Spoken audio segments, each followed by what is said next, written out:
আমার শীতের মৌসুমে জ্বর বা ঠান্ডা এমনভাবে লাগছে যে আমি অজু করতে গেলে অসুস্থ হয়ে যাব, তাহলে তার জন্য নামাজ মাফ কিনা? উত্তর হলো নামাজ মাফ না। তিনি প্রয়োজনে পানি গরম করে অজু করবেন। পানি গরম করে অজু করে যদি তিনি তার এই কষ্ট দূর করতে পারেন তাহলে ফাবিহা ওয়া নি'মা, ভালো। আর যদি না পারেন, গরম পানি করার মতো কোনো আয়োজন তার কাছে নাই, এবং এত ঠান্ডা পানি যেটা ব্যবহার করলে তার অঙ্গহানি হতে পারে, অঙ্গ অবশ হয়ে যেতে পারে, অসুস্থতা দীর্ঘস্থায়ী হয়ে যেতে পারে, কষ্ট অনেক বেশি হতে পারে, সীমাহীন হতে পারে, অসহনীয় পর্যায়ের কষ্ট হতে পারে, এরকম মনে হলে, সেরকম গরম ঠান্ডা আমাদের দেশে খুব বেশি পড়ে না, যদি এরকম হয় তাহলে সে ব্যক্তি তায়াম্মুম করতে পারবে। তারপরেও নামাজ ত্যাগ করার সুযোগ। ইসলামের সব কিছুর বিকল্প আছে, নামাজের কোনো বিকল্প ইসলামে। আপনি সফরে আছেন, রমজানের রোজা রাখতে পারছেন না, অসুস্থ হয়েছেন, রোজা রাখতে পারছেন না, অসুবিধা নেই, অন্য সময় রেখে দিলে চলবে।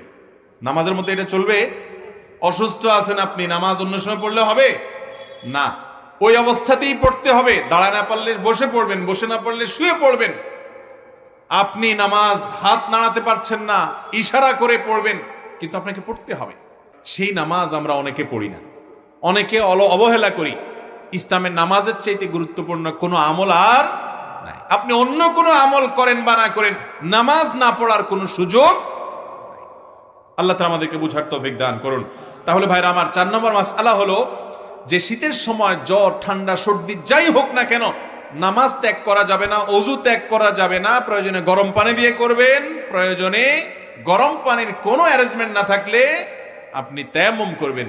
গরম পানির কোনো ব্যবস্থা নাই, এটা জেলখানায় হতে পারে, বাসা বাড়িতে সবারই আশেপাশে চুলা আছে, চাইলেই গরম পানির ব্যবস্থা করা যায়। ফ্লাস্কে রেখে আপনি অজু করতে পারেন আগের রাতে এশার সময়।